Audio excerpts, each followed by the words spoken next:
todos, muito bem-vindos para mais uma transmissão do Instituto Vida para Todos.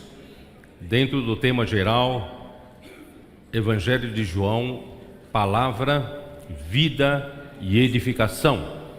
Chegamos à mensagem de número 18, com o título de Fazer a vontade de Deus e realizar a sua obra.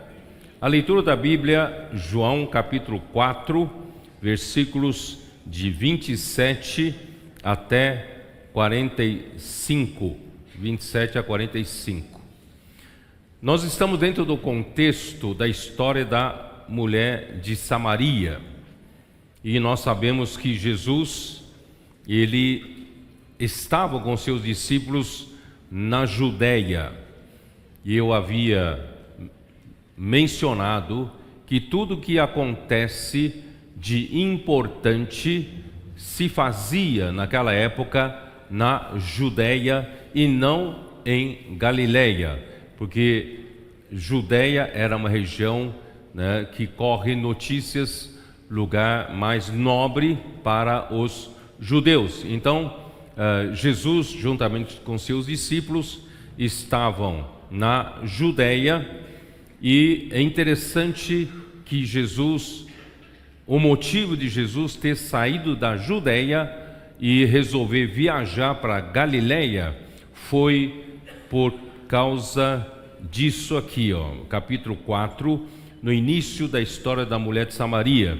Capítulo 4, versículo 1 diz assim: Quando, pois, o Senhor veio a saber que os fariseus tinham ouvido dizer que ele, Jesus, fazia e batizava mais discípulos que João, se bem que Jesus mesmo não batizava, e sim os seus discípulos, deixou a Judeia, retirando-se outra vez para a Galileia.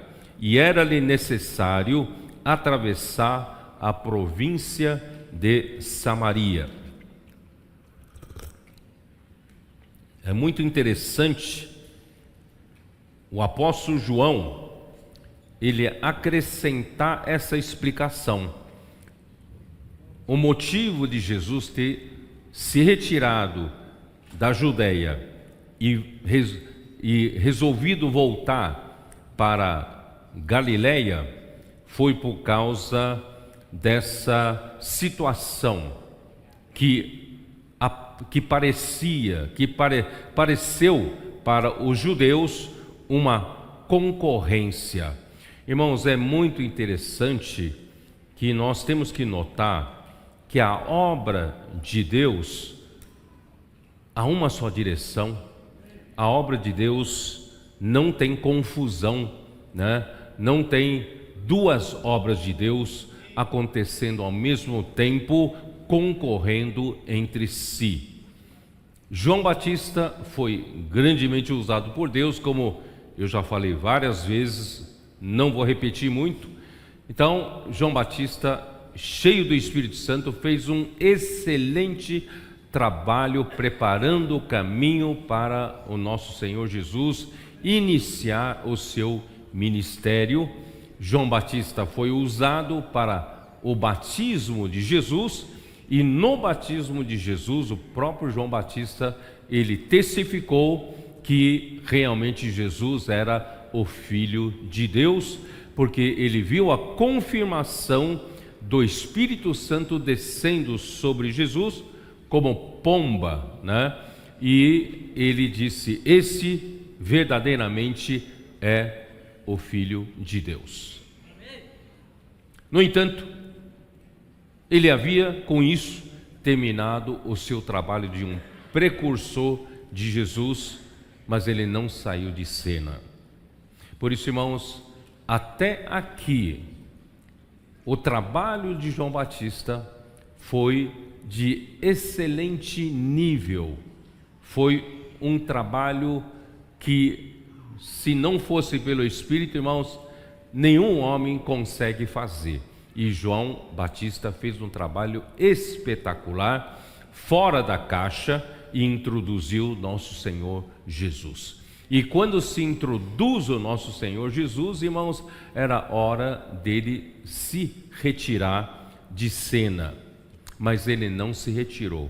Por isso, irmãos, aqui mostra que nós, como homens, nós temos certas dificuldades, como Jesus mesmo disse no capítulo 2 de João, né, que o apóstolo João, né, mencionou no capítulo 2 de João, né, versículo 23, estando ele em Jerusalém durante a festa da Páscoa, muitos, vendo os sinais que ele fazia, creram no seu nome, mas o próprio Jesus não se confiava a eles, porque os conhecia a todos e não precisava de que alguém lhe desse testemunho a respeito do homem, porque ele mesmo sabia o que era a natureza humana. Irmãos, em outras palavras, a natureza humana não é confiável, não é confiável. E as pessoas precisaram ver os sinais que Jesus fazia para crer nele. Irmãos, o melhor era identificar que Jesus era o Messias, era o Cristo que devia de vir para o povo de Israel, e crer independentemente de sinais. Por isso, irmãos, hoje nós temos um exemplo dos nossos adolescentes. Os nossos adolescentes, irmãos, não precisam de sinais para crerem que essa palavra vem do Senhor. Eles já creem com simplicidade que essa palavra é do Senhor, e os sinais os seguem. Os sinais vêm depois. Por isso, irmãos, nós não precisamos esperar ver milagres, ver sinais, para depois cremos de que essa palavra é do Senhor. Mas nós devemos aprender a identificar o nosso Senhor e o seu falar e crer na sua palavra, aí os sinais vêm em seguida. E por outro lado, irmãos, a natureza humana, infelizmente, nós ainda temos elementos do velho homem, elementos da velha criação em nós, que nós adquirimos na queda do homem. Quando o homem se desconectou de Deus, o pecado entrou no mundo, e pelo pecado a morte entrou, e a morte passou para todos os homens. Mesmo Jesus ter nos salvo, né, pela fé em Jesus, nós então ganhamos a vida eterna. No entanto, nós ainda carregamos em nós uma natureza caída, é ou não é? Por isso, irmãos, essa natureza caída não é confiável, não é confiável. Então, irmãos, apesar de João Batista ter sido grandemente usado pelo Senhor, ele deveria, por isso que Jesus disse para Nicodemos, né, importava ele nascer de novo, nascer do alto. Quem não nascer da água e do Espírito não poderá entrar no reino de Deus.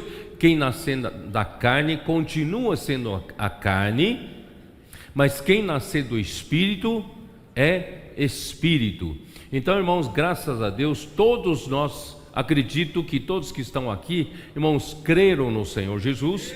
Todos que estão aqui tiveram esse novo nascimento. Nós nascemos do alto e nós nascemos do Espírito.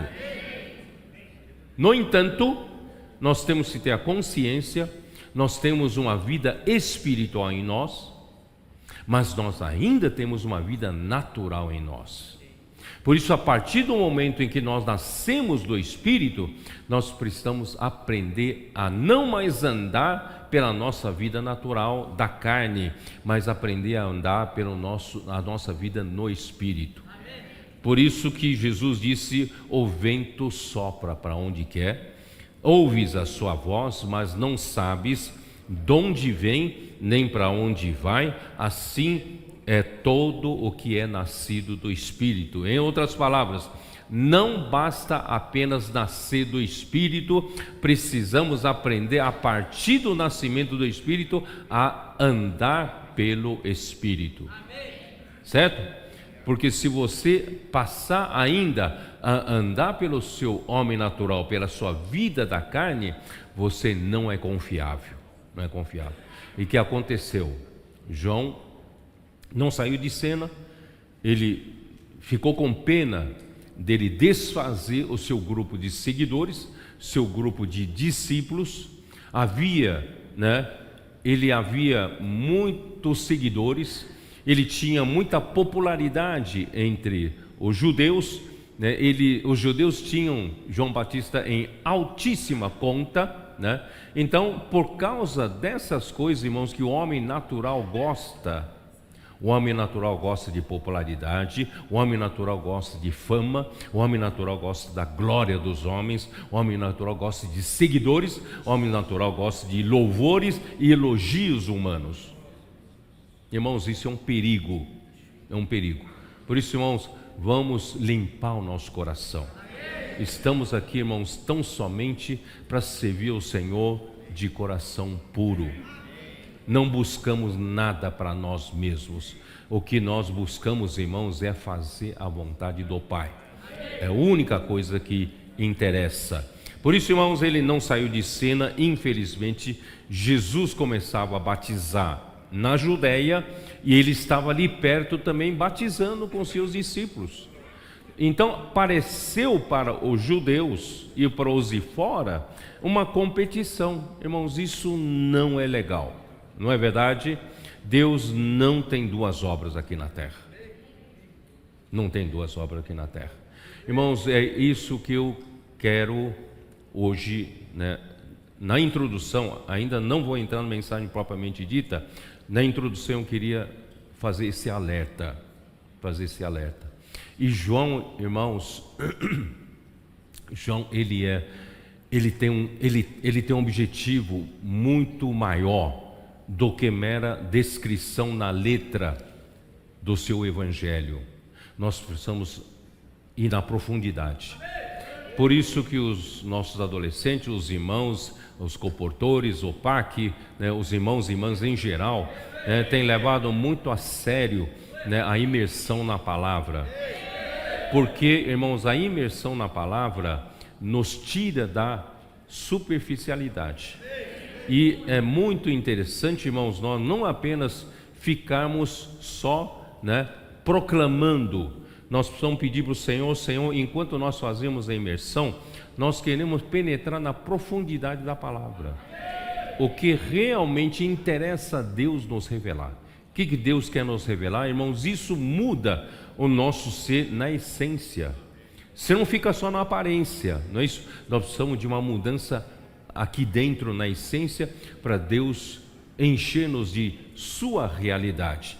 Então, irmãos, a imersão na palavra, transcrição na palavra, grito de guerra, irmão, tem que nos ajudar a aprofundar na palavra, aprofundar na revelação da palavra. Se não alcançarmos esse objetivo, irmãos, ainda não está bom, tá? Então, aí, vou repetir, a imersão na palavra, transcrição na palavra, não é isso? A gente falando entre nós, inculcando a palavra, tem que nos levar à profundidade da palavra, ao que verdadeiramente Deus quer nos revelar através dos escritos de João. Porque o João, ele quer nos mostrar, irmão, não na esfera terrena, ele quer nos mostrar na esfera espiritual e celestial. Então vamos aprofundar, certo? Então, irmãos, eu quero mostrar duas coisas para vocês antes de começar a mensagem. A importância da palavra e a importância da atitude do homem no tocante à palavra. No primeiro século, Deus trabalhou. Primeiramente, nosso Senhor Jesus foi enviado por Deus como o profeta, como o enviado de Deus. Nós vamos ver ainda nos capítulos 5 e 6, nas mensagens subsequentes sobre isso, tá? Então, Jesus era um enviado de Deus. E o enviado de Deus, irmão, não fala a sua própria palavra. O enviado de Deus fala a palavra daquele que o enviou. E é a palavra que Deus quer falar através do seu enviado, irmãos, é a própria palavra da vida. Por isso João, ele faz questão de enfatizar logo no primeiro versículo do seu evangelho e também no dos primeiros versículos da sua epístola, a primeira epístola, ele fala da mesma forma: no princípio era a palavra estava com Deus e a palavra era Deus. Mostrar, irmãos, claramente que essa palavra não foi criada no meio do caminho. Essa palavra já existia na eternidade, e essa palavra é próprio Filho de Deus, e essa palavra, irmãos, é que Deus usa para criar todas as coisas, e a palavra que Deus usa para fazer toda a obra até a sua conclusão. Você crê nisso ou não? É isso que João quer mostrar para nós. É a palavra. E a primeira epístola de João 1, como diz? Dê uma olhada, como é que João fala? Lá na sua primeira epístola. O que era desde o princípio, o que temos ouvido, o que temos visto com nossos próprios olhos, o que contemplamos e as nossas mãos apalparam, é o quê? Uma doutrina? Um seminário? Não, é com respeito à palavra da vida. Irmão, toda obra de Deus é pela palavra da vida. E essa palavra é que é um veículo para trazer a vida de Deus ao homem.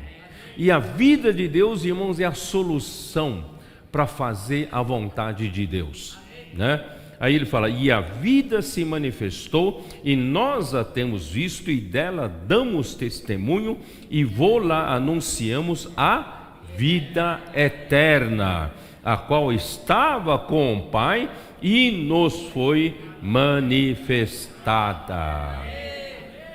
Eu não vou nem ler o versículo 3, que é importantíssimo, mas não faz parte do encargo do que eu estou falando agora nesse momento. O que eu quero dizer para vocês, irmãos, João quer nos levar para a profundidade. Ele quer nos mostrar, irmãos, que toda a obra de Deus se inicia pela palavra de Deus.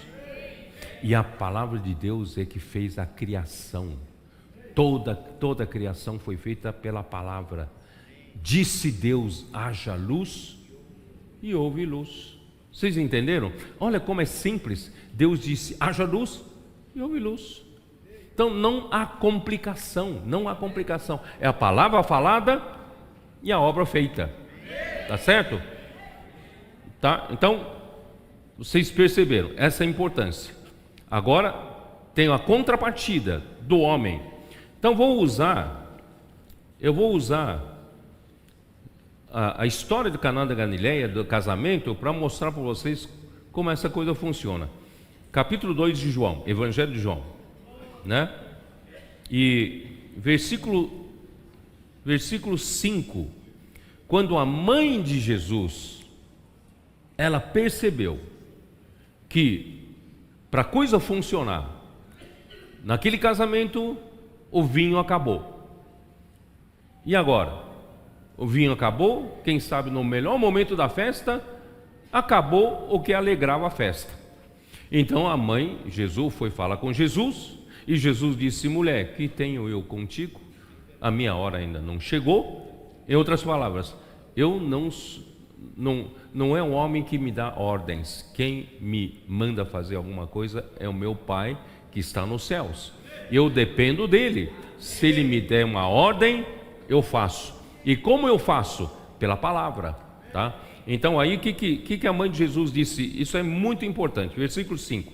Então ela falou aos serventes: fazei tudo o que ele vos disser.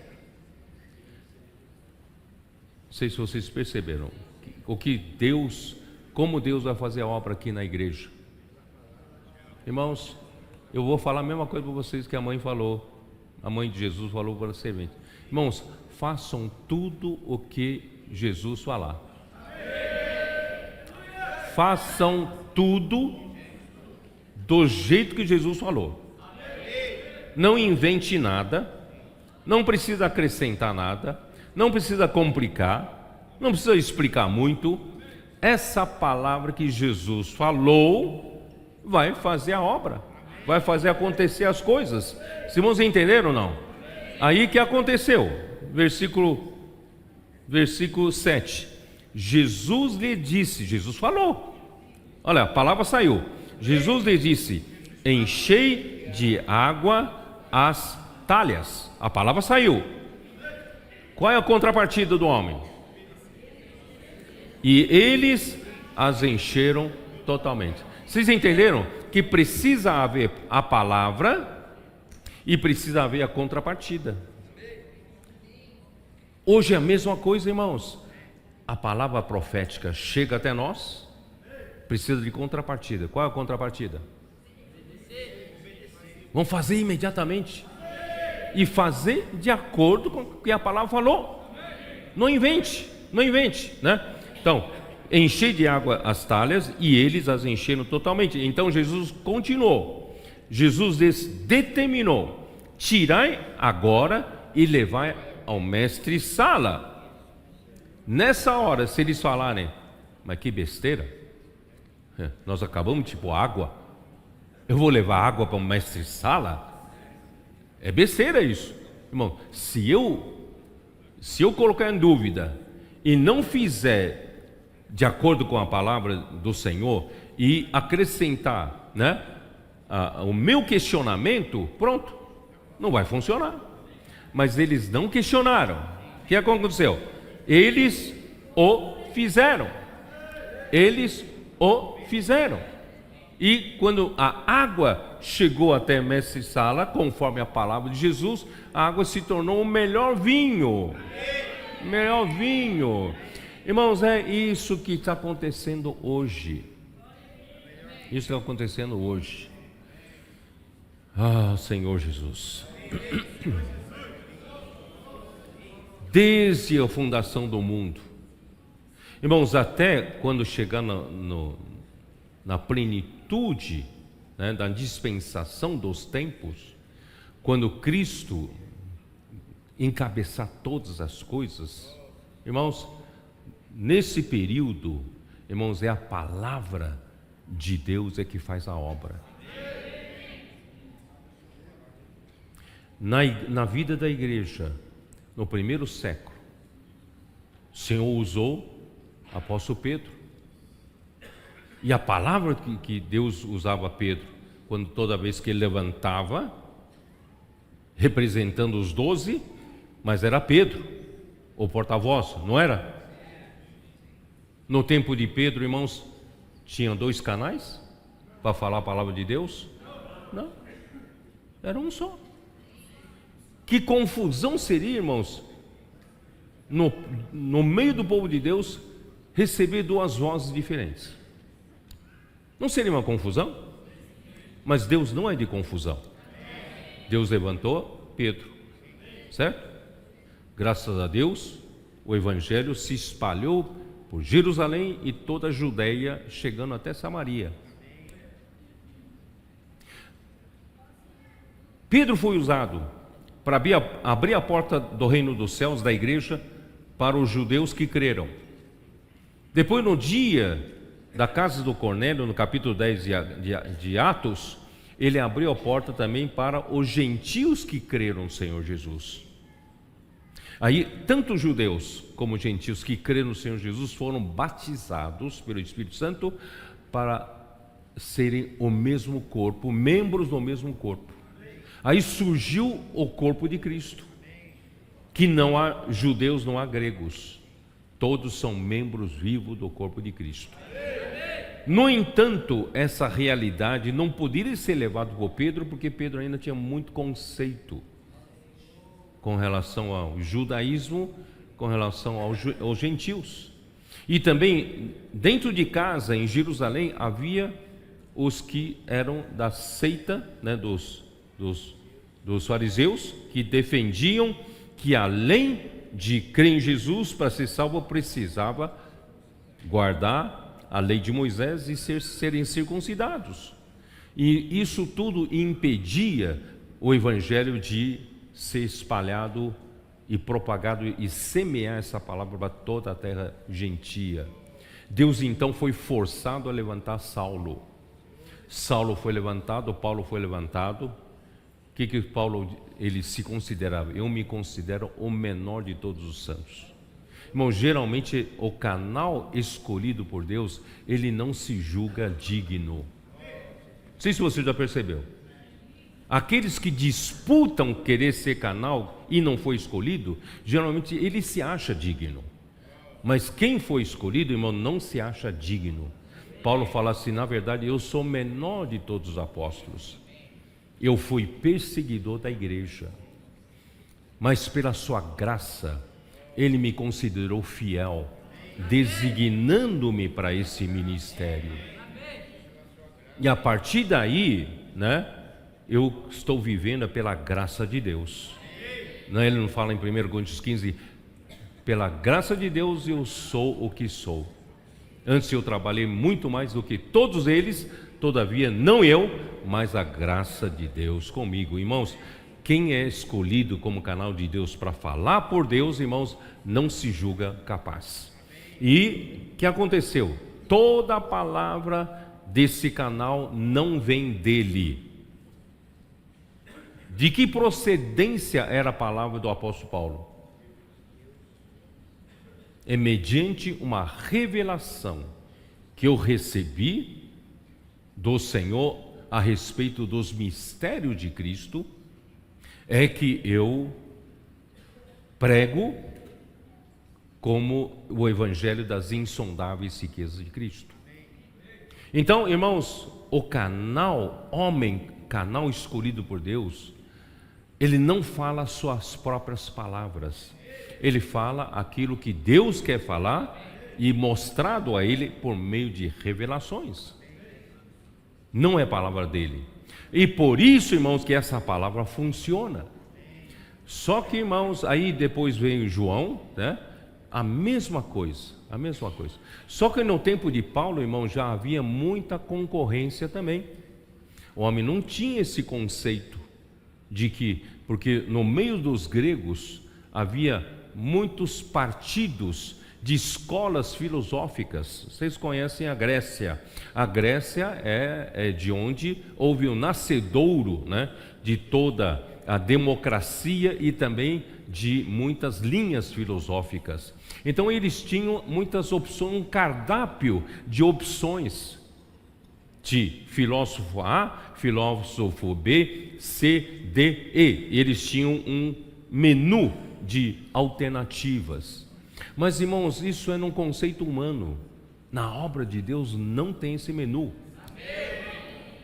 No entanto, a gente não sabe disso. A gente quer lidar com a obra de Deus do jeito que a gente lida com as coisas daqui da terra. Irmão, nós achamos que Deus então nos põe diante de nós, irmão, num cardápio. Aqui tem um pregador bom, ali tem um eloquente, ali tem um que sabe explicar bem a Bíblia, ali tem um tal, então você escolhe. Será que é isso? E se a obra de Deus for feita assim, irmãos, Deus não tem uma obra aqui na terra. Deus pode ter uma boa escola de profetas, mas não faz a obra não é executada aqui na terra. Por isso, irmãos, Deus tem um só canal.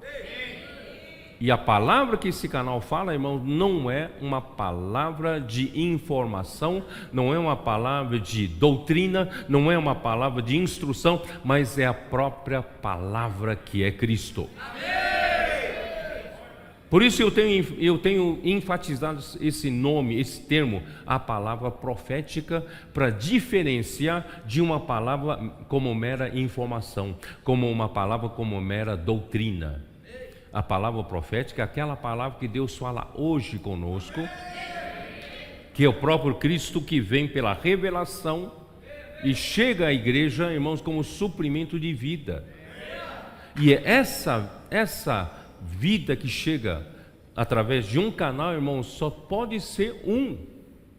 Por isso, irmão, o inimigo ataca de todo jeito, Ele quer levar a gente de volta para aquele tempo da Grécia, né? Vamos torcer, ser corintiano, ser palmeirense, ser flamenguista, tal. E eu prefiro esse, eu prefiro aquele. Irmão, na obra de Deus não tem isso, não. Porque Deus só tem uma palavra que faz a obra de Deus. E a própria palavra faz a obra de Deus. Inimigo quer confundir, inimigo quer competir, irmãos, mas não tem competição. Porque qualquer outra palavra, irmãos, não há confirmação. A palavra não se cumpre, não se sucede. Mas a palavra profética se cumpre.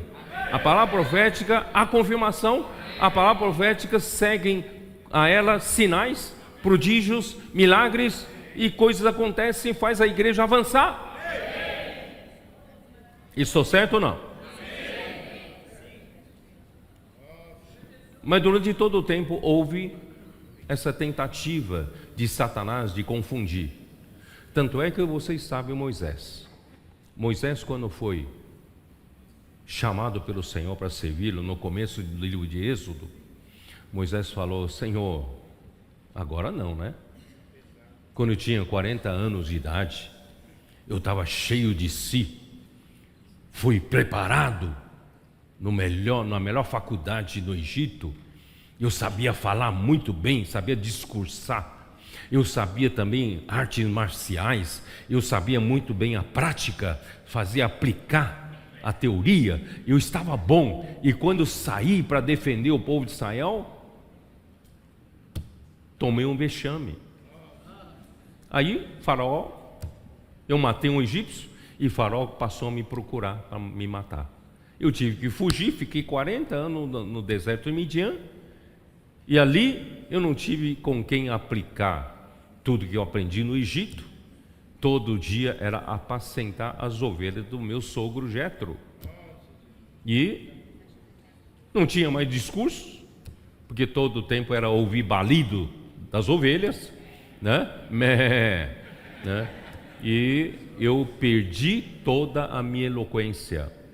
Senhor, manda outro, porque eu sou pesado de língua, eu sou pesado de boca. Irmãos, por que eu estou enfatizando isso? Irmãos, quando Deus escolhe um canal, é justamente na hora que ele se julga mais incapaz, porque Deus já trabalhou nele. Essa maturidade faz com que o homem perceba que ele é incapaz de fazer a obra de Deus. Aí quando o homem sabe que ele é incapaz, aí Deus quer usar. Deus falou: não é você mesmo que eu quero chamar, mas manda outro, eu não sei falar. Ué, não é o seu irmão Arão um bom falador? Ele tem eloquência, ele vai ser, né, por boca por você, e você lhe será por Deus. Olha só a autoridade que Moisés tinha. Irmãos, era assim que Moisés foi forçado a aceitar. E ainda mais o sinal que ele viu no chamamento de Deus era o fogo que ardia numa sarça, mas essa sarça não se queimava. Então ele já viu, irmãos, que Deus quer usar o homem como a sarça, mas ele não usa a sarça como combustível. Ele não usa a capacidade humana, ele não usa, não é, a habilidade, experiência humana para Deus fazer a sua obra. Deus só quer usar o homem como suporte. Porque a palavra de Deus é que tem poder. O poder não precisa ser do homem. Por isso que 2 Coríntios 4, Paulo fala assim: o que? Temos um tesouro em vasos de barro, para que a excelência do poder seja de Deus e não de nós. Aí esse canal está bom para ser usado. Aí Deus começou a usá-lo. Aí quando chega em Números 12, vocês conhecem a história, não é isso? Números 12, justamente Arão, que Jesus falou para usá-lo como boca, e Miriam, também era uma irmã mais velha do que Moisés, foi a Miriam que colocou Moisés dentro de um cesto recém-nascido, né, boiando, que ia a filha de Faraó viu essa criança e adotou-a, certo? Então Miriam era bem mais velha do que Moisés. Arão era mais eloquente que Moisés, também mais velho. Ué, se Arão era eloquente, Miriam era mais madura, por que Deus usa Moisés, não usa Miriam, não usa Arão? Não é isso? Aí então usaram uma desculpa para criticar Moisés. Só que na hora de extravasar o que tinha no coração, não era nada sobre aquela mulher que ele tinha tomado por esposa, mas no versículo 2 de Números 12 fala assim: e disseram, porventura tem falado o Senhor somente por Moisés? Só tem um falar profético? Parece revoltante para o homem. Tem tanta gente boa aí, só tem uma palavra profética? Só tem um homem que Deus usa para falar sua palavra? Não, não é possível.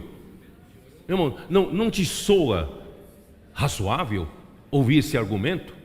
Tem o Senhor falado somente por Moisés? Né?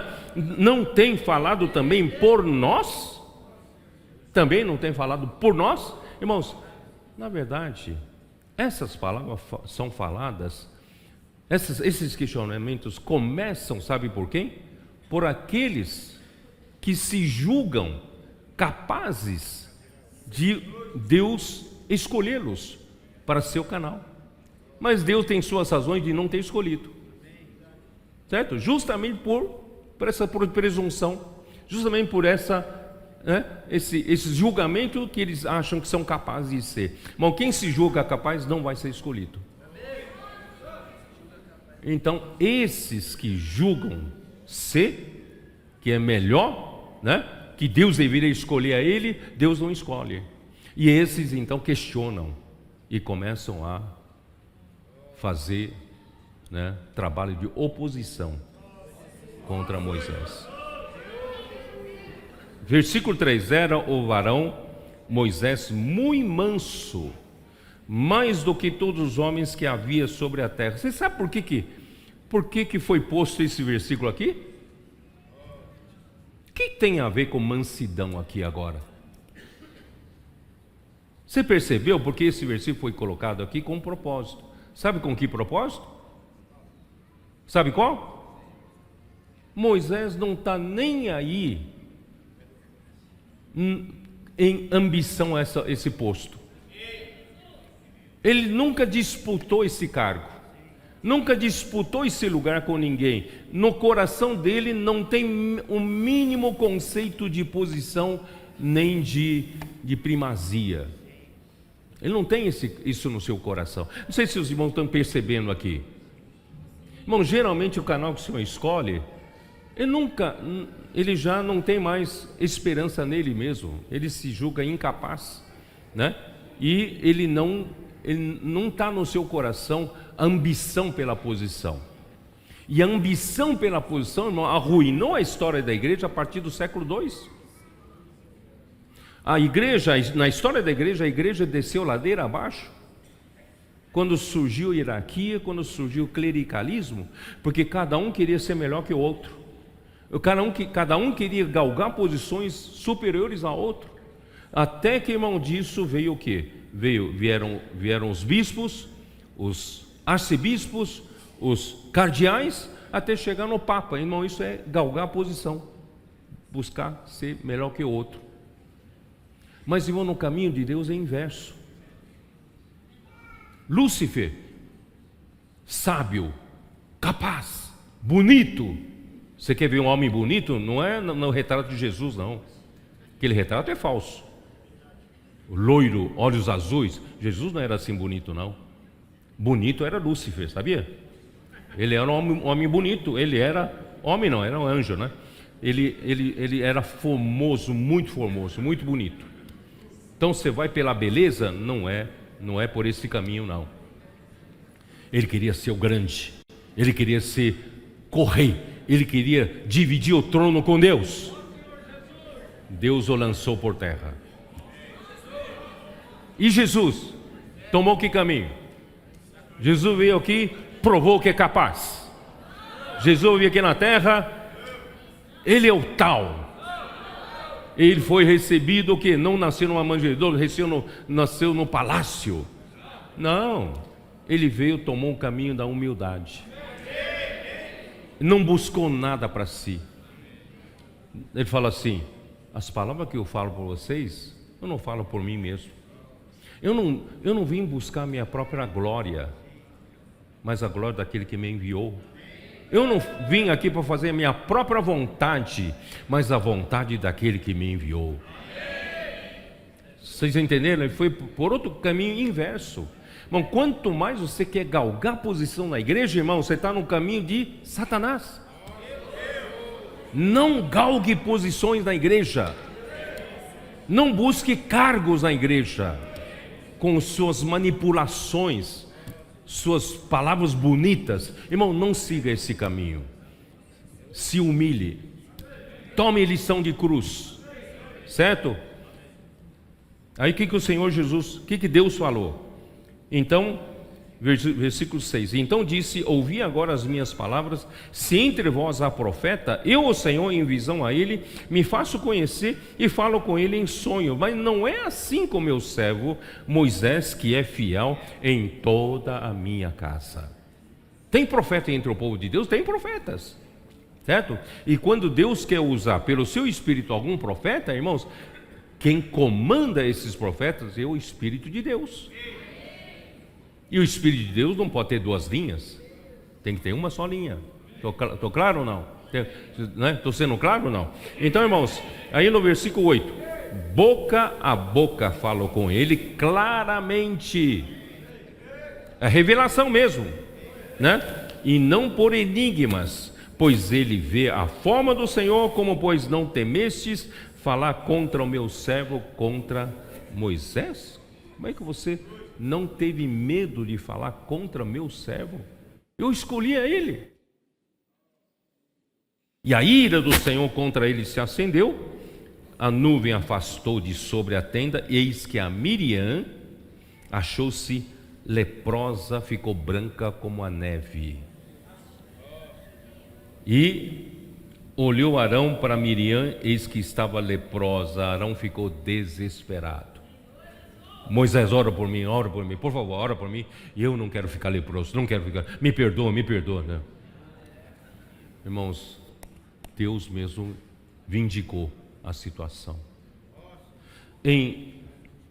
Você sabia que entre os que questionam a palavra profética, um dia um deles, um dos principais, veio conversar comigo: irmão Pedro, você está falando demais sobre a palavra profética. Porque quem fala demais sobre a palavra profética parece que quer se exaltar e quer se autopromover. E você sabe que os irmãos estão querendo te idolatrar. Olha a preocupação dele. Eu falei: eu estou falando palavra profética por fidelidade ao Senhor. E Deus trabalha hoje na igreja pela sua palavra. Se eu parar de falar a palavra profética, a obra de Deus para. Eu não tenho o mínimo conceito de me exaltar. Não passa pela minha cabeça a ambição de me autopromover. Eu não tenho essa preocupação. Eu só quero ser fiel ao Senhor. Então, geralmente, quem questiona essas coisas, porque ele acha que ele deveria estar no lugar. Ele acha que ele deveria estar sendo usado, não é isso? Por Deus. Mas Deus não escolheu. Como se hoje eu dissesse por Lúcifer, infelizmente Deus não te escolheu. Deus escolheu seu filho. Aí vem a ira. Caim contra Abel. A inveja tomou conta de Caim. E pela inveja, irmãos, vem a ira, vem o ódio. Aí, irmãos, não sei se vocês percebem, tem uma oposição odiosa contra a palavra profética. Não sei se vocês percebem. Tem gente que ouve todas as nossas palavras, todos os nossos eventos, eles passam detalhadamente, mas não para ganhar vida, para criticar. Mas por quê? Por causa do ódio, inveja. Irmãos, Jesus não quer competir com João Batista. Assim como, irmão, nós não queremos competir com ninguém. Não temos a mínima preocupação em competir com ninguém, irmãos. A nossa única preocupação é que a obra de Deus tem que ir adiante. A vontade de Deus tem que ser feita. Ou não? O Senhor tem que voltar. A igreja tem que ser edificada.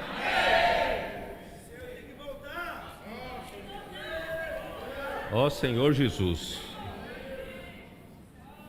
Posso falar em Números 16 também, não?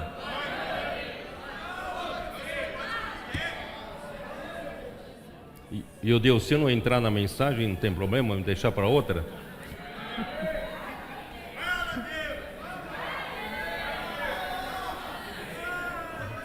Números 16, dá uma olhada, Números 16. Corá, filho de Izá, filho de Coate, filho de Levi, tomou consigo a Datã e a Abirão, filho de Eliabe, e a On, filho de Pelete, filho de Ruben, levantaram-se perante Moisés com 250 homens dos filhos de Israel, príncipes da congregação, eleitos por ela, varões de renome, pessoas importantes, pessoas eleitas pelo próprio povo, se ajuntaram contra Moisés. Se ajuntaram contra Moisés e contra Arão, e lhes disseram: basta, pois que toda a congregação é santa, cada um deles é santo, e o Senhor está no meio deles. Porque, pois, vos exaltais sobre a congregação do Senhor? Estão acusando que Moisés e Arão se exaltam sobre todo o povo de Deus, sobre toda a congregação. Irmãos, coitado de Moisés, nunca se exaltou. É porque alguém tem sede pela posição, alguém tem sede pelo poder, e Deus não escolheu você, certo? Irmãos, por isso, irmãos, essa preocupação de a gente estar se exaltando. Você sabe que há um ditado chinês que fala que um ladrão, ele desconfia de todo mundo. Se você senta do lado dele, ele fica com medo, segura sua carteira, né? Por quê? Porque se for ele subtraía você. Porque ele é ladrão. Irmãos, quem não é, está nem preocupado com isso. É ou não é? Então, por que Moisés e Arão, vocês estão se exaltando sobre a congregação? Se toda a congregação é do Senhor, todo mundo tem iguais direitos, vocês agora são líderes. Por quê? Quem que te pôs como liderança? Deus que pôs, né?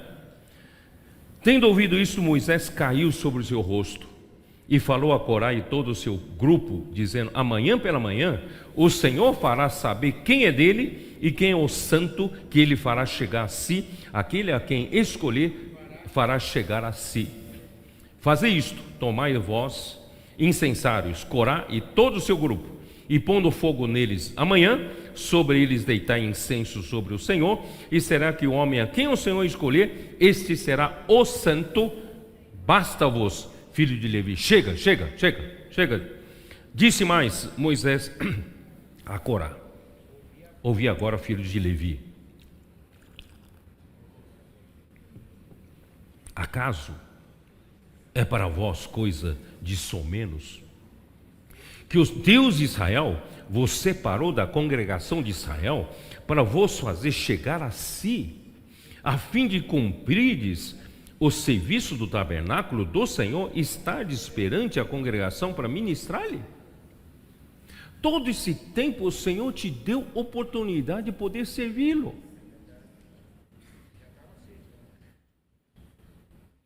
No tempo do irmão Dong, você teve a oportunidade de servi-lo. E agora, seja agradecido. Seja agradecido por ter tido a oportunidade de servi-lo. Não use aquilo para agora querer o quê? Ir contra Moisés e contra Arão, certo? Ele fala assim: acaso não, já vi, né? Versículo 10, né? E te fez chegar Corá e todos os teus irmãos, os filhos de Levi, contigo, que você ainda juntou outros, ainda também procurais o sacerdócio? Pelo que tu e todo o teu grupo juntos estáis contra o Senhor. E Arão, que é ele, para que murmureis contra ele, coitado do Arão, né? Mandou Moisés chamar a Datã e Abirão, filho de Eliabe, porém eles disseram: não subiremos. Então já tinha um espírito de rebeldia dentro de si. Nós não vamos subir, né? Porventura é coisa de somenos que nos fez subir de uma terra que mana leite e mel para fazer-nos morrer nesse deserto, se não também queres fazer-te príncipe sobre nós? Você quer ser príncipe sobre nós? Sabe? Então olha o conceito de posição, conceito, ambição pela posição, né? Nem tampouco nos trouxesse a uma terra que manda leite e mel, nem nos desse campos e vinhas em herança. Pensas que lançarás pós aos olhos desses homens? Pois não subiremos. Ó rebeldia, não subiremos. Então Moisés irou-se muito e disse ao Senhor: não atentes para a sua oferta, nem um só jumento levei deles, e a nenhum deles fiz mal. Disse mais Moisés a Corá: tu e todo o teu grupo ponde-vos perante o Senhor, tu e eles e Arão amanhã, tomai cada um o seu incensário e neles ponde incenso, trazei-o cada um o seu perante o Senhor, 250 incensários, também tu e Arão, cada qual o seu. Tomaram, pois, cada qual o seu incensário, neles puseram fogo, sobre eles deitaram incenso, e se puseram diante da porta, perante a porta da tenda da congregação, com Moisés e Arão. Corá fez ajuntar contra eles todo o povo à porta da tenda da congregação. Então a glória do Senhor apareceu a toda a congregação. Próprio Senhor veio vindicar. Disse o Senhor a Moisés e Arão: apartai-vos do meio dessa congregação e os consumirei num momento. O Senhor precisava limpar essa rebelião, né? Mas eles se prostraram perante seu rosto e disseram: ó Deus, autor e conservador de toda a vida, acaso por pecar um só homem indignar-te-á contra toda essa congregação? Respondeu o Senhor a Moisés: fala a toda a congregação, dizendo: levantai-vos do redor da habitação de Corá, Datã e Abirão. Então se levantou Moisés e foi para Datã e Abirão, e após ele foram os anciãos de Israel. E disse à congregação: desviai-vos, peço-vos das tendas desses homens perversos, e não toqueis nada do que é seu, para que não sejais arrebatados em todos os seus pecados. Não sejam coniventes com os pecados e rebelião deles. Tome posição, irmãos. Tome posição.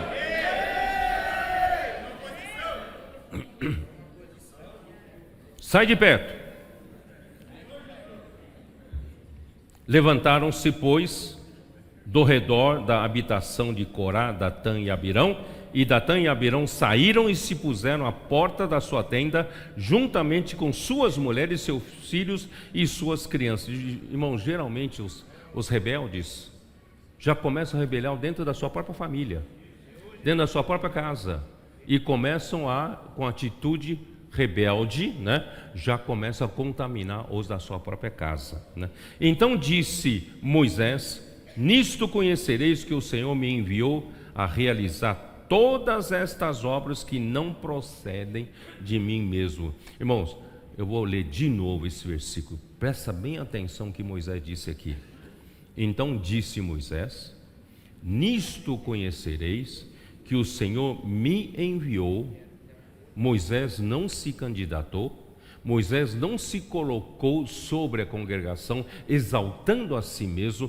Moisés jamais fez isso, mas o Senhor o enviou a realizar todas essas obras. Irmão, quem faz a obra? É Deus, por meio da palavra, que Ele ordena ao seu enviado, não é isso? Então, me enviou a realizar todas essas obras que não procedem de mim mesmo. Vocês estão lutando contra mim, mas não procedem de mim essas obras, né? Se morrerem estes como todos os homens morrem, e se forem visitados por qualquer castigo como se dá com todos os homens, então não sou enviado do Senhor. Mas se o Senhor criar alguma coisa inaudita, e a terra abrir a sua boca e tragar com tudo o que é seu, e vivos descerem ao abismo, então conhecereis estes homens que esses homens desprezaram o Senhor.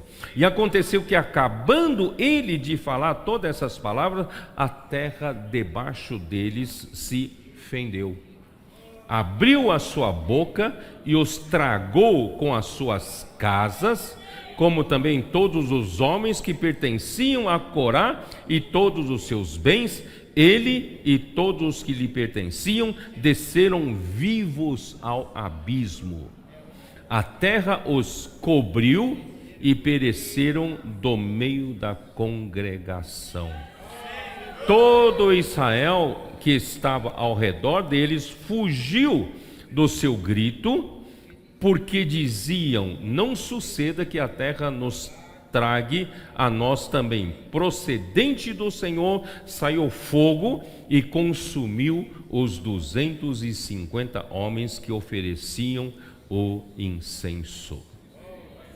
Ó Senhor Jesus. Aí versículo 41. Mas no dia seguinte toda a congregação dos filhos de Israel murmurou contra Moisés e contra Arão, dizendo: vós matastes o povo do Senhor. Olha a rebeldia, né? Ajuntando-se o povo contra Moisés e contra Arão, e virando-se para a tenda da congregação, eis que a nuvem a cobriu e a glória do Senhor apareceu de novo. Quer dizer, o próprio Senhor vem defender, o próprio Senhor vem vindicar, né, a sua obra, tá? Ó Senhor Jesus. Aí o que aconteceu, irmãos? Aí começou a morrer gente, né? E quando chegou, eu não vou ter muito tempo para falar isso, versículo 49, ora, os que morreram daquela praga foram 14.700, foram os que morreram por causa de Corá. Voltou Arão a Moisés à porta da tenda da congregação e cessou a praga. Ó Senhor Jesus, irmãos, que o Senhor possa ter misericórdia de nós. Não vamos nos envolver com esses que questionam a palavra que vem do Senhor. Irmãos, a palavra não vinha de Moisés, a palavra vinha do Senhor. Da mesma forma como hoje, irmãos, a palavra não vem de um homem, a palavra vem do Senhor. E tanto é que essa palavra prova, através das confirmações por sinais e prodígios, irmão, que essa palavra faz a obra do Senhor. Por isso, irmãos, os nossos adolescentes estão experimentando isso. Eles não têm esse espírito de questionamento, eles são simples, creem na palavra do profeta e eles praticam com simplicidade. Eles estão ganhando a rodo outros adolescentes, não é isso? Foi ontem, não? Ontem? Foi ontem que na Zona Leste? Foi ontem? Na quarta-feira? É isso, né? Vocês foram visitar uma família, é isso? E o adolescente que vocês foram visitar não estava em casa, a mãe dele trouxe quantos adolescentes? 14. A mãe convidou 14 adolescentes para a visita dos nossos adolescentes da igreja para fazer o que? Imersão e grito de guerra lá. É isso, né? Aí.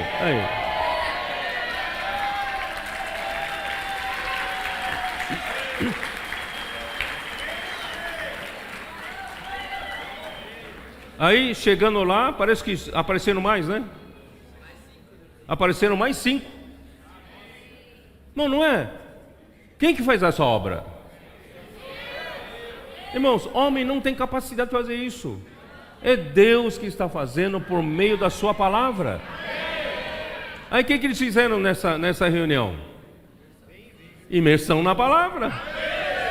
Grito de guerra. Não é isso? Irmãos, olha só, 14 mais 5, 19. 12 mais 5, 17 adolescentes novos. Irmãos, isso é uma visita. Agora soma isso a quase 200 casas de adolescentes que nós temos pelo mundo todo. O que isso não está acontecendo, irmãos? Quem está fazendo essa obra? Eu, Pedro, tenho capacidade de fazer essa obra? Jamais. É a palavra. Por isso, irmãos, esses questionamentos vêm do inferno. Querem parar a obra do Senhor, mas não vai parar. O Senhor vai avançar. E esses adolescentes, o Ivan veio do Sumaré, trouxe desculpe me falar com que um adolescente que ele carrega para fazer. Cadê o Ivan? Mas aqui, ó, você está aqui, ó. Cadê o... Ah, tá lá? Né? Ele tem quantos anos? 8 aninhos. 8 aninhos. Por que Ivan, de um lado, ele está cuidando do menino, né? Cuidando do menino. Mas, por outro lado, irmãos, leva ele para sair junto, para pregar o evangelho, fazer comportagem. E o menino é fora da caixa. Antes, ali na vizinhança, só aprontava, né? Só causava problema, não é isso? Hoje não. É sério. Ontem o Ivan levou ele para comunhão com os irmãos de Chapecó. Tudo gente grande ali. Só tinha ele de 8 anos. Mas ele ali atento, como se fosse um de nós, né? Ali ouvindo tudo, absorvendo tudo. Não estava distraído, não. Irmãos, os nossos adolescentes e pré-adolescentes, irmãos, estão amadurecendo no Senhor muito rapidamente. Algumas meninas de 8 anos, 9 anos, irmãos, são muito sérias na palavra do Senhor, mas às vezes não deixam de brincar com boneca ainda. Porque são crianças, não deixam de ser crianças, mas nas coisas do Senhor são muito sérios. E a maturidade está crescendo. E eles têm conteúdo hoje. Ai de você falar uma palavra que não seja da palavra profética. Eles percebem rapidamente. E esse aqui não está fazendo a imersão. Esse aqui não está por dentro da palavra, né? Não é isso? Porque eles estão imersos na palavra. Irmãos, imagina, né? O André Oliveira, cadê o André Oliveira? Está por aqui não? Ele me mandou ontem ou anteontem, né? No carro dele, fazendo imersão com as 2 filhinhas de quanto? 3 anos, 4 anos, quanto tem? 3 aninhos. E as meninas de 3 aninhos, irmãos, já estão falando da fonte de água viva. Fazendo um grito de guerra de fonte de água viva.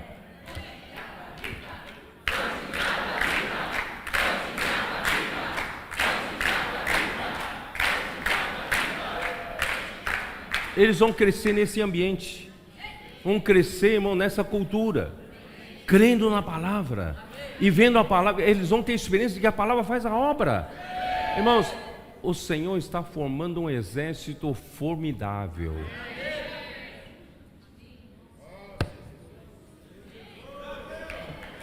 Salmo 110, versículo 3. Não entrei na mensagem ainda, tá? Salmo 110, versículo 3. Apresentar-se-á voluntariamente o teu povo no dia do teu poder, com santos ornamentos, como orvalho emergindo da aurora, serão os teus jovens. Por que eu estou lendo nessa versão aqui? Geralmente eu uso o King James atualizado. É que nessa versão aqui aparece essa palavra com santos ornamentos. Aí um irmão me escreveu, né, lá de Minas, perguntou: irmão Pedro, o que são esses santos ornamentos? O que você acha? O que são esses santos ornamentos? Se você olhar, quando Deus fez a criação, por exemplo, dos príncipes angelicais, quando Deus criou Lúcifer, Ele criou um ambiente de adorno, de ornamentos, pedras preciosas, engaste de ouro, não é isso? Os ornamentos, quando Deus cria um príncipe, é de acordo com a honra que ele recebe de Deus. Não sei se vocês entendem o que eu quero dizer, tá? Então, por exemplo, Lúcifer deve ter recebido um grau de ornamento muito grande, muito elevado, porque ele foi criado como um dos principais de toda a criação. Por isso o orgulho subiu na sua cabeça. Agora, o que são esses santos ornamentos aqui? É para quem? Para quem esses santos ornamentos aqui? Hein?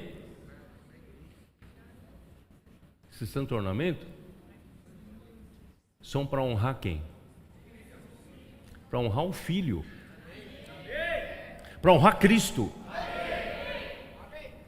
Então, esses santos ornamentos, irmãos, são ornamentos de mais elevado grau.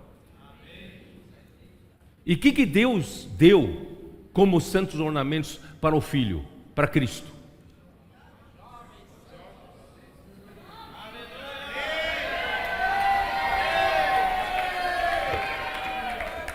Os jovens santos,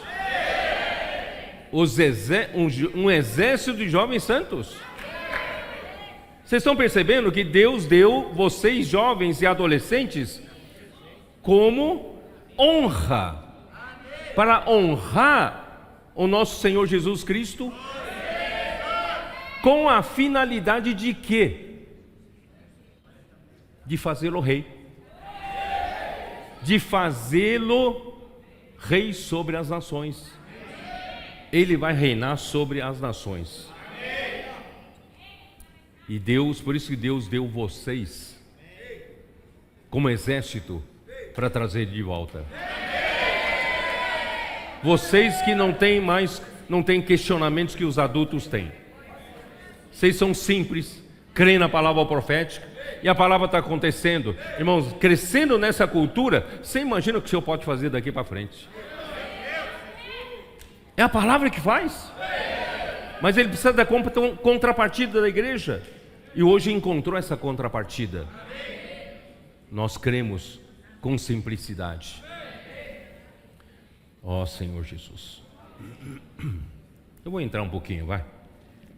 João 4, senão vão dizer que eu não falei nada aqui, né? Então lá, João 4. João 4. João 4. Versículo 27. Quando a mulher perguntou, a mulher samaritana perguntou para Jesus: mas nossos pais falam para nós que devemos adorar nesse monte de Samaria, monte Gerizim, mas vocês judeus falam que tem que adorar em Jerusalém. Então qual monte devemos adorar? Qual lugar certo para adorar a Deus? Aí o Senhor falou assim: né? Mas vem a hora, e já chegou, e que os verdadeiros adoradores adorarão ao Pai em espírito e em verdade, porque são estes que o Pai procura para os seus adoradores. Versículo 23. Deus é espírito, e importa que os seus adoradores o adorem em espírito e em verdade.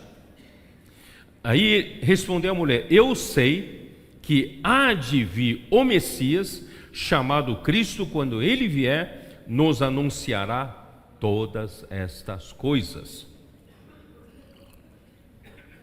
Aí quando Jesus falou, versículo 26, disse-lhe Jesus: eu sou, e eu que falo contigo. Eu sou Messias, eu sou Cristo. Irmãos, essa palavra salvou a mulher, sabia? Quando Jesus disse: eu sou, eu que falo contigo. Irmão, essa palavra salvou a mulher. Nesse ponto, chegaram seus discípulos, se admiraram de que estivesse falando com uma mulher. Todavia nenhum lhe disse: que perguntas? Ou por que falas com ela?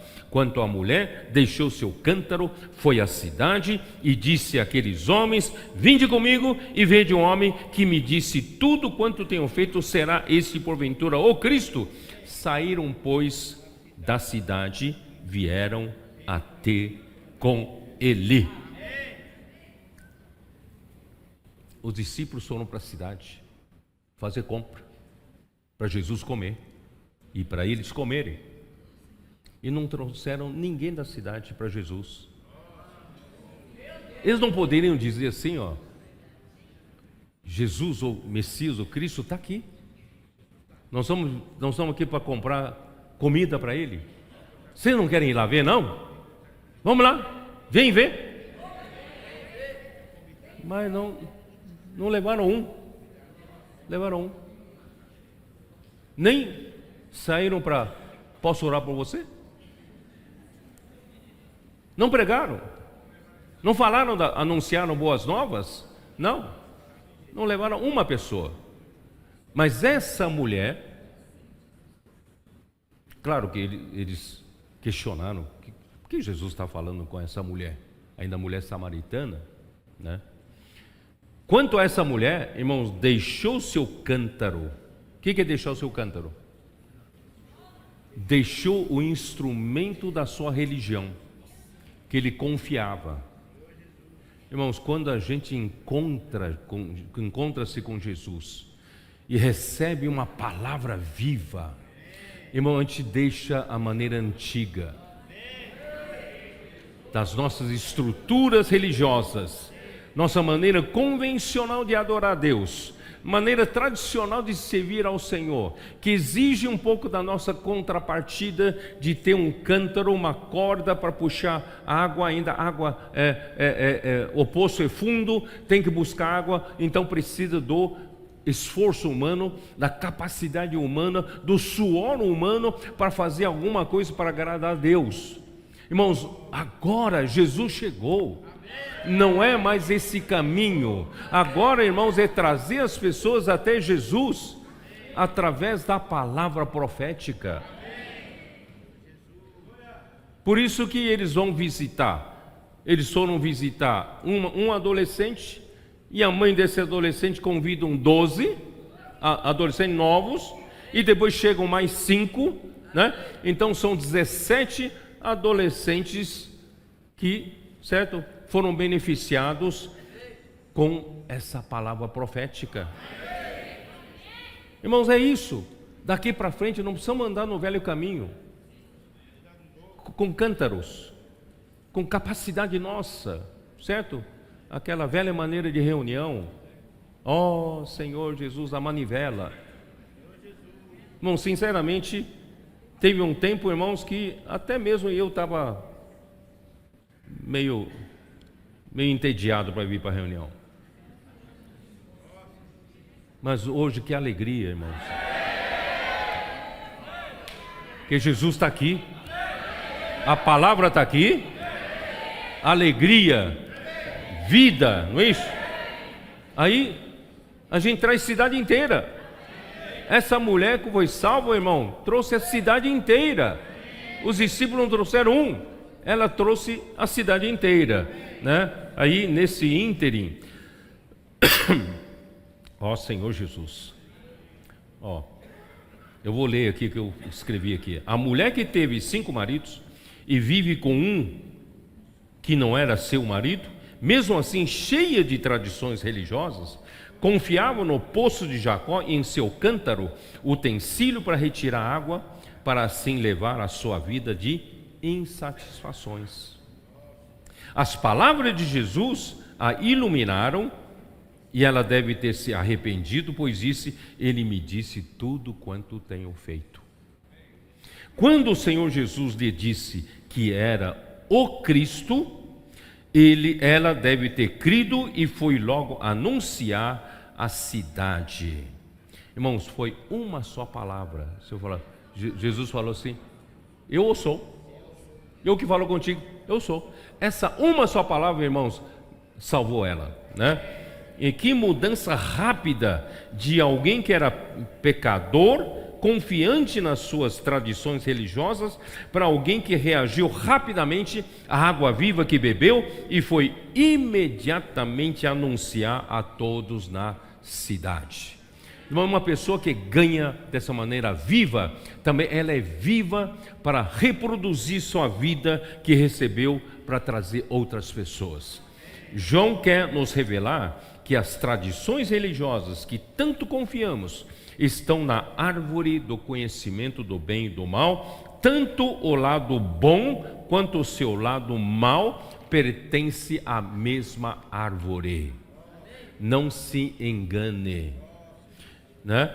Que Deus disse naquele dia em Gênesis 2:17, no dia em que não era para comer daquela árvore, o dia em que o homem comer, morreria. O Senhor Jesus, irmãos, veio como a palavra para dar vida ao homem, isto é, oferecer a árvore da vida para o homem. Então, capítulo 4, né, versículo, deixa eu ver aqui, 31, né, 31 até 38, né, aqui diz aqui, ó: nesse ínterim, os discípulos lhe rogavam dizendo: mestre, come. Ele lhes disse: uma comida tenho para comer que vós não conheceis. Diziam então os discípulos uns aos outros: ter-lhe-ia porventura alguém trazido o que comer? Disse-lhe Jesus: a minha comida consiste em fazer a vontade daquele que me enviou e realizar a sua obra. Não dizeis vós que ainda há 4 meses até a ceifa? Eu, porém, vos digo: erguei os olhos e vede os campos, pois já branquejam para a ceifa. O ceifeiro recebe desde já a recompensa e entesoura o seu fruto para a vida eterna. E dessarte se alegram tanto o semeador como o ceifeiro, pois no caso é verdadeiro ditado: um é o semeador e outro é o ceifeiro. Eu vos enviei para ceifar o que não semeastes, outros trabalharam e vós entrastes no seu trabalho. Irmãos, tudo isso quer dizer o quê? Jesus disse: eu já estou satisfeito. Outra comida eu tenho que fazer. Eu consegui o quê? Fazer a vontade do Pai. O Pai queria salvar essa mulher, e o Pai queria que essa mulher trouxesse a cidade para também ser salva, né? Então eu já comi, eu estou satisfeito. Irmão, você não tem essa sensação que às vezes quando a vontade de Deus é feita através da palavra por meio de você, você fica tão satisfeito, às vezes não tem nem vontade de comer. É, amigo? É. Você fica tão satisfeito, né? Tão satisfeito. Puxa vida, graças ao Senhor. Irmãos, isso é verdade, né? Então a comida física, irmão, dá sustento à vida humana, é para o homem produzir para Deus na esfera espiritual. Isso nós temos visto em Isaías 42:5, né? Vamos dar uma olhadinha rápida. 42:5, que diz assim: assim diz Deus, o Senhor que criou os céus e os estendeu, formou a terra e tudo quanto produz, que dá fôlego de vida ao povo que nela está, e o Espírito aos que andam nela. Deus estendeu os céus existem, sabia disso? Os céus existem para a terra, então Ele fundou a terra. E a terra, na terra, Deus criou na terra tudo que produz. Por que a terra produz? A terra poderia ser um planeta estéril, não poderia ser? Poderia ser um planeta estéril. Mas por que Deus criou a terra que produz? Para sustentar você, para manter você vivo. E você vive para quê? Só para comer? Você vive só pelo alimento? Pelo que come ou que bebe? Não, é para você vive para Deus. Porque Deus criou você pelo fôlego de vida. Você hoje tem um espírito humano. E esse espírito humano, você não é que nem um cachorro da sua casa. Cachorro da sua casa, irmãos, serve apenas para comer, ser fiel ao seu dono, guardar a casa, dar carinho pros da casa, não é isso? E morrer. Mas você não está aqui só para comer e depois ir para o caixão, não. Certo? Por isso, irmãos, o mais importante, a comida é necessária, né, amiga? A comida é necessária, né? Eu também não estou jogando fora a comida, não, né? A comida é necessária, mas a comida não é a única coisa que o homem precisa. O homem come, é para quê? Para fazer a vontade de Deus, não é? Fazer a vontade de Deus.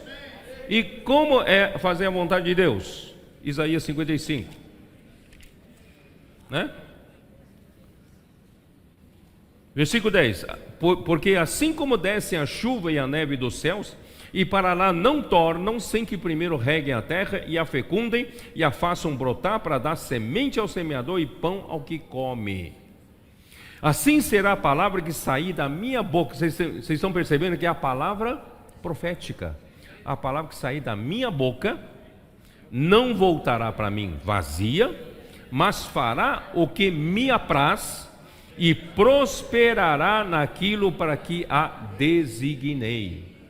Então, irmãos, a comida que o Senhor dá para você, tem que agradecer ao Senhor pelo prato de comida que o Senhor te dá todos os dias. Mas essa comida, irmãos, é para você produzir para Ele. Como você vai produzir para Ele? É pela palavra que sai da boca dele.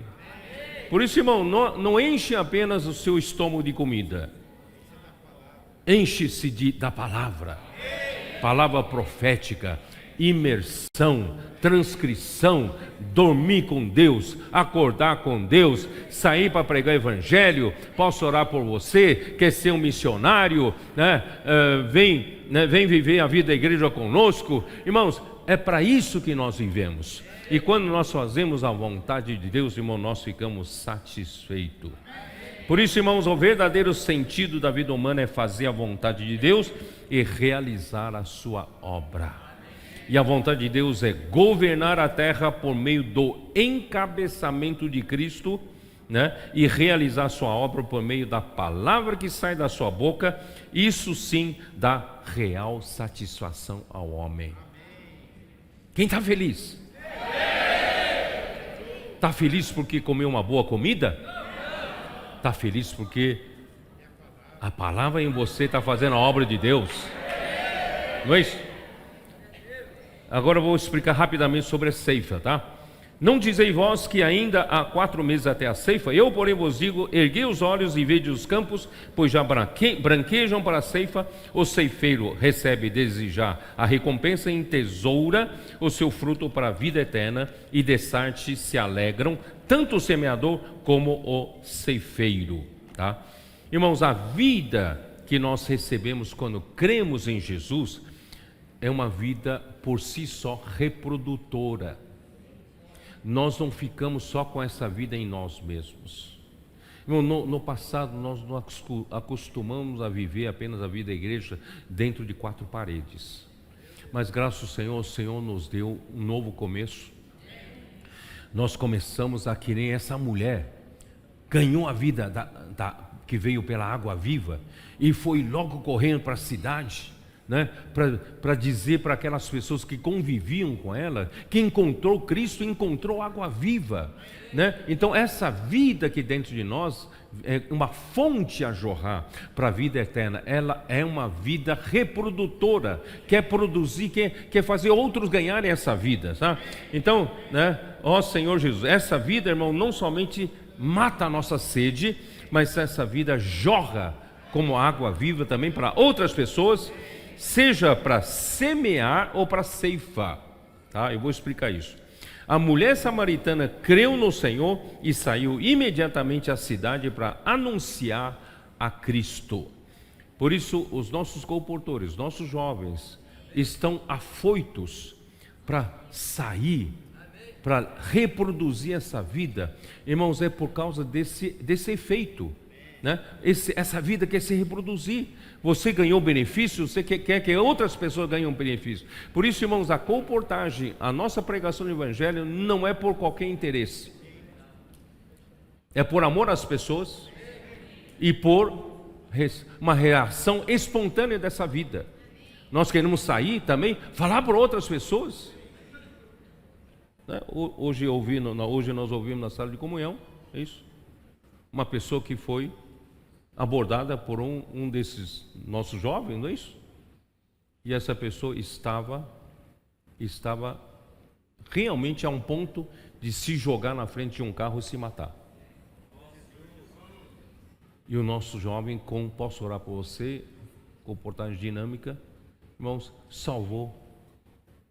Aí passou um contato por um dos irmãos aqui, o irmão recebeu uma mensagem dele: aquele rapaz que veio orar comigo salvou a minha vida. Irmãos, é isso que está acontecendo entre nós. Isso é fazer a vontade de Deus, né? Então não podemos nos acomodar entre quatro paredes, satisfeitos dentro das nossas estruturas da vida da igreja que montamos ao longo dos anos. Não podemos ficar insensíveis aos apelos da vida reprodutora que há dentro de nós. Aqui tem um apelo, quer reproduzir, quer levar essa vida para outros, né? Uma fonte a jorrar para a vida eterna. Então vamos sair para pregar o Evangelho, especialmente o Evangelho do Reino, que vai resultar no encabeçamento de Cristo na vida das pessoas. E a vida das pessoas vai entrar em ordem. Aquele que queria se suicidar, agora vai encontrar a verdadeira satisfação. Quando Cristo entrar na vida dele e colocar todas as coisas em ordem, ele vai ganhar a satisfação. Por que aqui fala em ceifar? Tá? Então vou dizer, ceifar significa colher o fruto da semeadura e fazer o trabalho final da pregação do Evangelho do Reino para que venha o fim. Mateus 24:14, como diz: e será pregado este Evangelho do Reino a todo mundo para testemunha a todas as nações, e então virá o fim. Irmãos, no tempo da mulher samaritana, foi semeado aos samaritanos o Pentateuco, os 4 livros de Moisés, a lei. E agora os discípulos tinham agora a missão de ceifar. Não sei se vocês entendem. Então, assim como essa mulher samaritana, embora religiosa, mas tinha semente, né, semeada dentro delas. Tinham semente de que, viria Cristo, viria o Messias, não é isso? Tinham semente de que devemos adorar neste monte. Então foram semeadas sementes. E agora Jesus ceifou. Jesus fez a colheita e foi trazido para dentro do celeiro de Deus. E agora, com relação a nós, isso com relação à mulher samaritana, agora com relação a nós, irmãos, somos os trabalhadores da última hora. Durante 20 séculos, muitos semearam. Muitos que antecederam a nós, irmãos, pregaram o Evangelho. Não pregaram? E cabe a você, irmãos, fazer o quê? Não vamos deixar ponta solta. nós vamos ceifar. Vamos recolher. Vamos recolher para dentro do celeiro, dentro da casa de Deus. Por isso, irmãos, vamos ceifar. Vamos fazer a colheita. Então não é só pregar um evangelho para pessoas sair do inferno e ir para o céu, não. Vamos pregar o evangelho, irmãos, o evangelho do reino, para que enquanto eles vivos ainda, possam viver uma vida encabeçada por Cristo. E melhor ainda, vem ver e viverem a vida da igreja juntamente conosco. Irmãos, isso é ceifar. Por isso, irmão, nós vamos ceifar, né, aquilo que nós não semeamos, e vamos edificar o corpo de Cristo, trazer essas pessoas como membros vivos. Eles vão edificar o corpo de Cristo. E Mateus 24, irmãos, 45 a 47, vou terminar com esse versículo, vamos lá. Mateus 24, vocês já sabem nesse versículo, né? 24, 45, que diz o quê? Quem é, pois, o servo fiel e prudente, a quem o Senhor confiou os seus servos, para dar-lhe sustento a seu tempo? Quem é? Quem é esse servo? Fiel e prudente, que o Senhor confiou os seus conservos, para dar-lhe o seu sustento a seu tempo. Bem-aventurado aquele servo, a quem seu Senhor, quando vier, achar fazendo assim. Em verdade vos digo que lhe confiará todos os seus bens. Irmãos, para a igreja em Filadélfia, Deus promete nos dar o galardão. Aos vencedores, Ele nos fará, nos livrará da grande tribulação. Nós vamos ser introduzidos e arrebatados já para o terceiro céu, como vencedores. Se você for um desses que estiver cuidando, né, quem o Senhor confiou a você, dando sustento no tempo certo, né, pode ter certeza, quando o Senhor voltar, vai confiar a você todos os seus bens. Por isso, irmãos, um é semeador, outro é ceifeiro. Eu vos enviei para ceifar o que não semeasse, outros trabalharam e vós entraste no seu trabalho. Irmão, então no nosso caso, no século 21, na história da igreja, muitos semearam, e hoje nós vamos, na hora 1/10, vamos encerrar a era da igreja. Nós vamos fazer a colheita. Quem quer ser esses ceifeiros? Eu quero ser um desses ceifeiros. Vamos fazer a colheita e trazer o reino de Deus de volta. Jesus é o Senhor, amém.